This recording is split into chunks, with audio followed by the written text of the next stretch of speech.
आज से Shri Jaswant Singh inter college में आपकी लाइव क्लासेस स्टार्ट हो रही हैं। सब लोग अपनी पढ़ाई पर ध्यान दें। आज हम मैथ का फर्स्ट चैप्टर वास्तविक संख्याएं क्लास 10 स्टार्ट करने जा रहे हैं। तो वास्तविक संख्याएं क्या होती हैं वो समझने के लिए हमें थोड़ी सी पुनरावृत्ति लेनी पड़ेगी, जिसके लिए सबसे पहले हम कुछ छोटी छोटी चीजों पर ध्यान देते हैं, जैसे प्राकृतिक संख्या।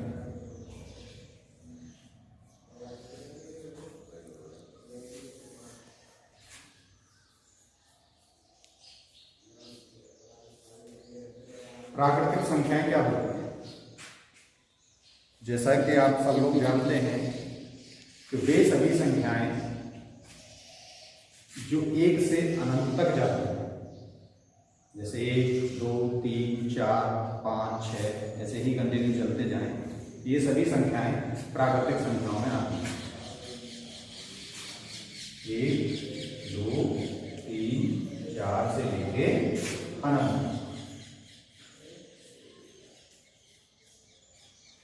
इसके बाद सेकंड टॉपिक हम देखते हैं पूर्ण संख्या।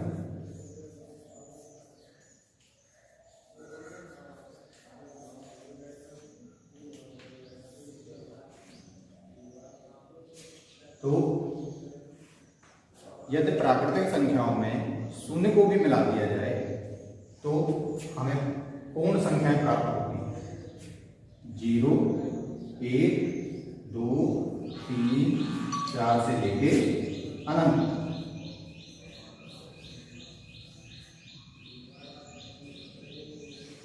प्राकृतिक संख्याएं, पूर्ण संख्या, दोनों में फर्क क्या होता है?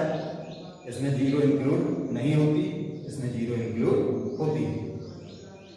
तो इसके आधार पर हम ये कह सकते हैं कि प्रत्येक प्राकृतिक संख्या पूर्ण संख्या होती है, लेकिन प्रत्येक पूर्ण संख्या प्राकृतिक संख्या नहीं होती, क्योंकि 0 प्राकृतिक संख्या नहीं है। इसी प्रकार तीसरे नंबर पर आता है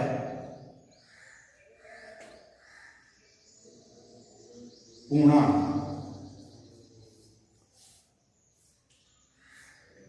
पूर्णांक क्या होते हैं? ये दो तरह के होते हैं। फर्स्ट धन पूर्णांक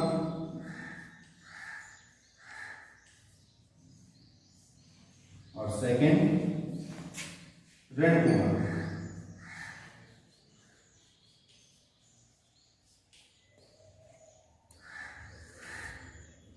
यदि हम नंबर लाइन पर चलें और शून्य से स्टार्ट करें तो शून्य के दाहिनी ओर संख्याएं धनात्मक होती हैं, 5, 6 और अनंत। इसी प्रकार शून्य के बाईं ओर संख्याएं ऋणात्मक ली जाती हैं। ये सभी संख्याएं ऋण पूर्णांक हैं, ये सभी संख्याएं धन पूर्णांक हैं। मतलब हम ये कह सकते हैं कि सभी ऋणात्मक और धनात्मक पूर्ण संख्याएं क्या कहलाती हैं? पूर्णांक कहलाती हैं। तो अब अगर इन तीनों पर ध्यान दिया जाए तो हम ये कह सकते हैं कि प्रत्येक पूर्ण संख्या एक पूर्णांक होती है। प्रत्येक पूर्णांक एक पूर्णांक होता है। फिर से सुनिए, प्रत्येक पूर्ण संख्या एक पूर्णांक होती है, क्योंकि ये सभी पूर्णांकों में आती है। इसी प्रकार प्रत्येक प्राकृतिक संख्या भी एक पूर्णांक होती है, क्योंकि ये सभी संख्याएं भी इसमें आती हैं।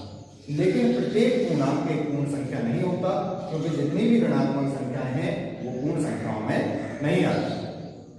इसी तरह से प्रत्येक पूर्णांक एक प्राकृतिक संख्या भी नहीं होता, क्योंकि ये सभी संख्याएं जो ऋणात्मक हैं और शून्य प्राकृतिक संख्याओं में नहीं आती। इसके बाद चौथे नंबर पर आता है परिमेय संख्या। परिमेय संख्या, परिमेय संख्याएं क्या होती हैं? वे संख्याएं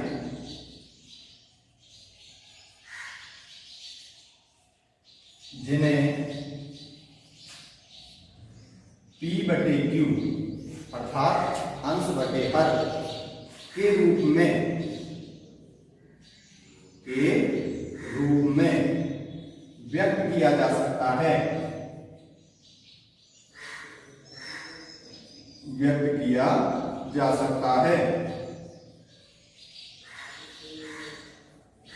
परिमेय संख्याएं कहलाती हैं। परिमेय संख्याएं कहलाती हैं जहां Q इक्वल नॉट 0, Q कभी भी शून्य नहीं हो सकता। यदि परिमेय संख्या का हर शून्य है तो परिमेय संख्या नहीं हो सकती। P शून्य हो सकता है अर्थात अंश शून्य हो सकता है, लेकिन हर कभी भी शून्य नहीं होता। जैसे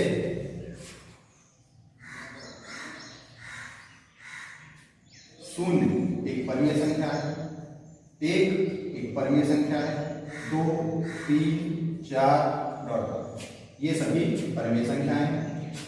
1/2, 1/3, 3/4, 5/7 ये सभी परिमेय संख्याएं हैं। इनमें से किसी भी संख्या का हर शून्य नहीं है। जैसे हम शून्य को ही ले लेते हैं, शून्य के हर में हम 1 लिख सकते हैं, तो इसका अंश तो शून्य है लेकिन हर शून्य नहीं है, अर्थात ये एक परिमेय संख्या है। परंतु 1/0 एक परिमेय संख्या नहीं है क्योंकि इसका हर शून्य है। इसी प्रकार सभी विद्यार्थी थोड़ा सा ध्यान दें कि ये सारी चीजें जो आपको पढ़ाई जा रही है, इसके नोट्स तैयार करें, फेयर बनाएं और पढ़ाई पर ध्यान दें। अब आगे चलते हैं।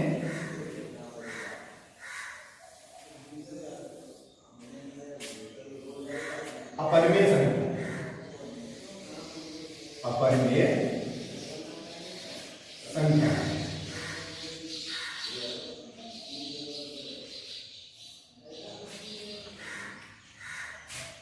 अपरिमेय संख्याएं कौन सी होती हैं? वे सभी संख्याएं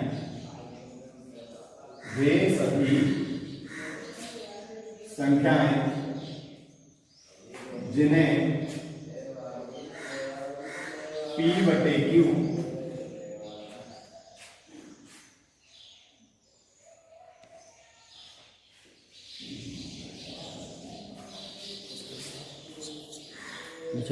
वे सभी संख्याएं जिन्हें P/Q के रूप में व्यक्त नहीं किया जा सकता, नहीं किया जा सकता।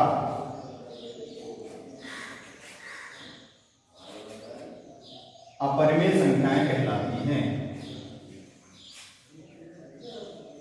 अपरिमेय संख्याएं कहलाती हैं। जैसे √2, √3, √5, √7 डॉट डॉट। या अगर हम इसको दशमलव के रूप में लिखें 1.21200000212, तो ये जो संख्या है इसके दशमलव के साथ में आप देख रहे हैं कि 212 रिपीट हो रहा है या शून्य आ रहा है, फिर 212, फिर 2 बार 0 आ रहा है, फिर ऐसे ही आगे 3 बार 0 आ रहा है या कुछ और। मतलब कि दशमलव के साथ एक तो आसान है, यानी भाग दें किसी संख्या में तो वो समाप्त नहीं होता। दूसरा, संख्याएं रिपीट नहीं हो रही, आवर्ती नहीं है। तो यदि किसी संख्या का दशमलव प्रसार आसान अनावर्ती है तो ऐसी संख्याएं अपरिमेय संख्याएं होती हैं। इसका उल्टा, यदि किसी संख्या का दशमलव प्रसार शांत है अथवा आसान लेकिन आवर्ती है तो वो संख्या परिमेय संख्या कहलाएगी। अब आते हैं हम वास्तविक संख्याओं, जो कि मेनली हमें 10th का फर्स्ट चैप्टर दिया हुआ है और उसी के बारे में हमें यहाँ पर स्टडी करनी है। वास्तविक संख्या,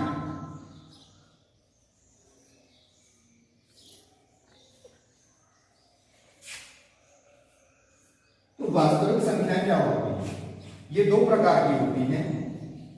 नंबर 1 परिमेय संख्या है,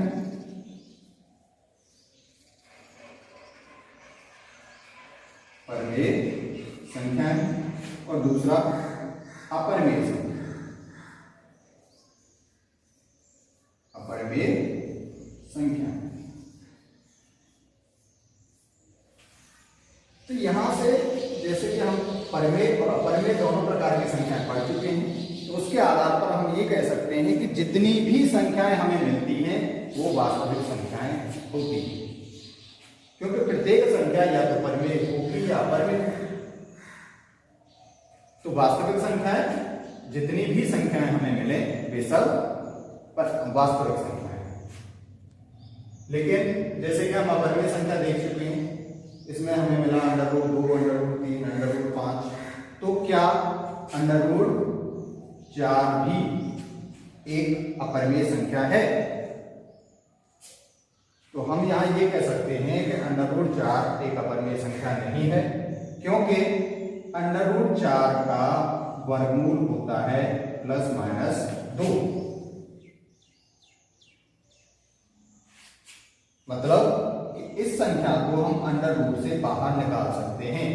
ये एक पूर्ण वर्ग संख्या है, इसलिए ये अपरिमेय संख्या में नहीं आती, ये परिमेय संख्या में आती है। इसके बाद हम आपका चैप्टर स्टार्ट करते हैं।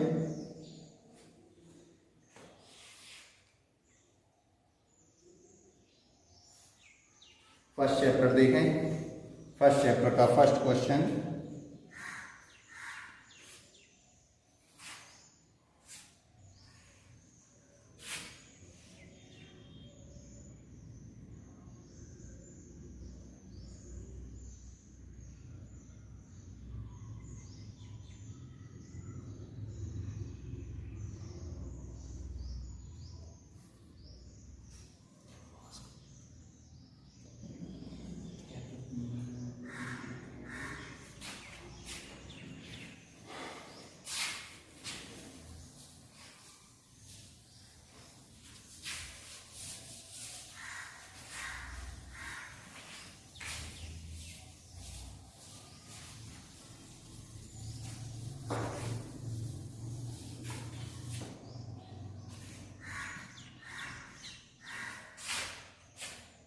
एक्सरसाइज 1.1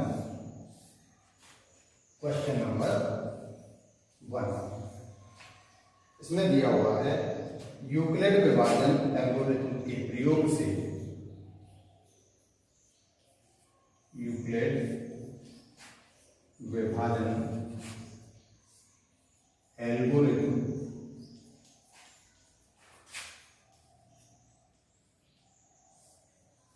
के प्रयोग से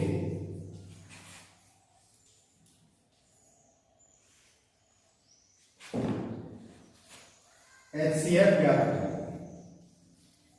HCF ज्ञात कीजिए।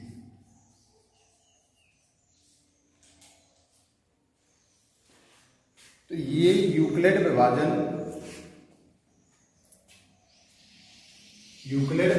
एल्गोरिथम है क्या? एक मैथमेटिशियन हुए जिनका नाम था यूक्लिड, उन्होंने HCF ज्ञात करने के लिए एक प्रमेय बनाई जिसके आधार पर हम संख्याओं का एचसीएफ ज्ञात करते हैं।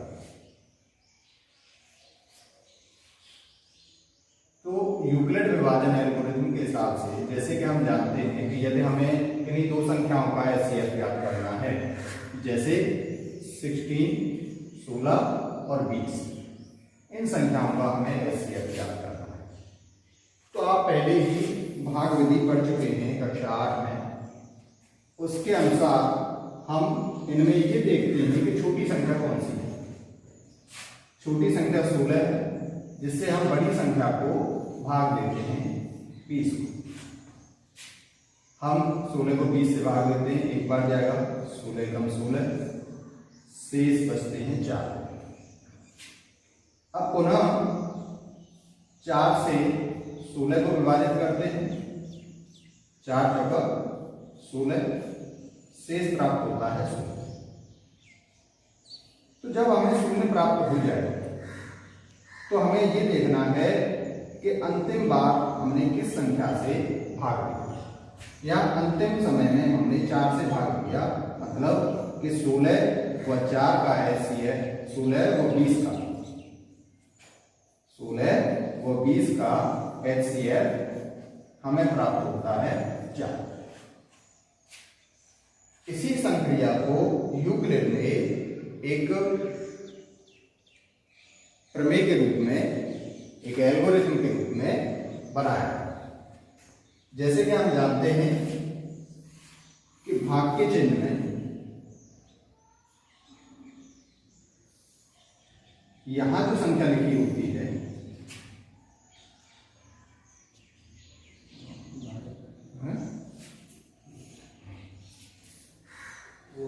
उसको हम कहते हैं भाज्य, और जिस संख्या से हम भाग लेते हैं उसे कहते हैं भाज्य। यहां हमें प्राप्त होता है भागफल, और नीचे जो संख्या प्राप्त होती है, जो शेष बचता है, उसे कहते हैं शेषफल। और हम ये भी भली भांति जानते हैं कि यदि भाजक को भागफल से गुणा करके शेषफल को उसमें जोड़ दिया जाए तो हमें पुनः भाज्य प्राप्त होता है, यानी भाज्य बराबर भाजक गुणा भागफल प्लस शेषफल प्लस शेषफल। यूक्लिड ने भाज्य को ए कहा, भाजक को बी कहा, भागफल को क्यू कहा और शेषफल को आर से कहा। तो इस प्रकार हम यूक्लिड विभाजन एल्गोरिथम को कह सकते हैं ए बराबर बी क्यू प्लस आर, जहां पर बी कभी भी या क्यू कभी भी शून्य नहीं होता। तो यदि हम 16 और 4 का एचसीएफ यूक्लिड के अनुसार निकालें तो हम कह सकते हैं कि इन दोनों में जो बड़ी संख्या होगी उसे हम ए कहेंगे और जो छोटी संख्या है उसे बी कहेंगे। इसके अनुसार हम इसे इस प्रकार हल करेंगे,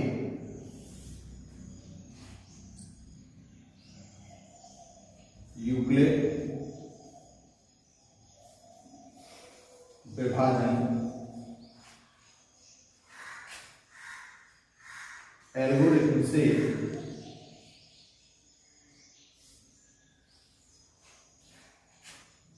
सोलह व 20 में ए बराबर बी क्यू प्लस आर से हमारा फर्स्ट स्टेप होगा 20 बराबर। तो जैसे कि हम भाग विधि में 16 से 20 को विभाजित करते हैं, एक बार विभाजित होता है, जैसे कि हम यूक्लिड विभाजन एल्गोरिथम में देख चुके हैं, ए बराबर बी क्यू प्लस आर। तो यहाँ ए क्या है 20, बी क्या है 16। अब 16 का भाग 20 में कितनी बार जाएगा, एक बार, प्लस क्या शेष बचेगा 4। तो हम यहां कह सकते हैं कि अभी आर हमें शून्य प्राप्त नहीं होगा, आर बराबर नहीं है 0, यानी कि शेषफल शून्य नहीं है। जब तक शेषफल शून्य ना हो जाए तब तक यही प्रक्रिया हम दोहराते रहेंगे। अब हमें क्या करना है कि हमें 16 यानी कि जो संख्या यहाँ पर बी थी वो और शेषफल ये दोनों संख्या लेनी है, मतलब कि 16 व 4 हमें पुनः यूक्लिड विभाजन कैलकुलेटर का प्रयोग करना है। अब हम 16 को 4 से विभाजित करते हैं तो 4 बार विभाजित होता है और शेष प्राप्त होता है 0। तो चूंकि यहाँ r बराबर 0 है जो कि हमें चाहिए, तो जैसे ही हमें r बराबर 0 प्राप्त होता है हम अंतिम समय में ये देखेंगे कि हमने किस संख्या से विभाजित किया, 4 से। तो हम कह सकते हैं कि 16 व 20 का HCF बराबर 4। यही यूक्लिड विभाजन एल्गोरिथ्म है जिसे हम पिछली कक्षा में भाग विधि के रूप में पढ़ते आए हैं, लेकिन यहाँ हमें एक सही तरीके से यूक्लिड विभाजन एल्गोरिथ्म का प्रयोग करते हुए इसे दर्शाना है। तो इस पर ध्यान दें और आपकी एनसीईआरटी की जो बुक है उसमें पहला क्वेश्चन यूक्लिड विभाजन एल्गोरिथ्म का प्रयोग से HCF ज्ञात कीजिए, और इसमें फर्स्ट क्वेश्चन है 135 और 225 का हमें HCF ज्ञात करना है। तो हम पहला क्वेश्चन देखते हैं। हमें HCF ज्ञात करना है 135 और 225। यदि आपको कोई समस्या आती है तो आप रफ वर्क कर सकते हैं। यही चीज आप रफ वर्क में इस प्रकार कर सकते हैं कि 135 और 225 में हमें छोटी संख्या प्राप्त हो रही है 135 और बड़ी संख्या है 225। तो 225 हो गई A और 135 हो गया B। आप 135 से 225 को भाग दें, एक बार भाग जाएगा और शेष प्राप्त होगा 0 और 9, या 1 से 1 माइनस होगा 0, मतलब कि 90 हमें शेषफल प्राप्त होता है। फिर हम 135 को विभाजित करेंगे 90 से, एक बार विभाजित होगा, शेष प्राप्त होगा 45। फिर 45 से 90 को विभाजित करेंगे, 2 बार विभाजित होगा और शेषफल प्राप्त हो जाएगा 0। अब यही चीज हमें यूक्लिड विभाजन एल्गोरिथ्म के हिसाब से एज अ पेयर वर्क इस प्रकार लिखनी है।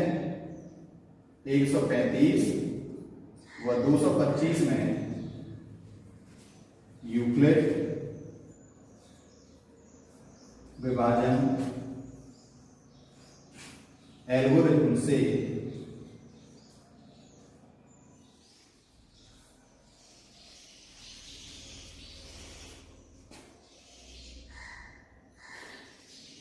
A बराबर BQ प्लस RC। तो हमारा फर्स्ट स्टेप होगा 225 बराबर 135। तो जैसे कि आप यहाँ रफ वर्क कर चुके हैं उसी के अनुसार चले, एक बार विभाजित हुआ प्लस शेषफल हमें प्राप्त हुआ 90। हम यहाँ कह सकते हैं कि R बराबर नहीं है 0। तो पुनः हमें 135 व 90 में यूक्लिड विभाजन प्रमेय का प्रयोग करना है।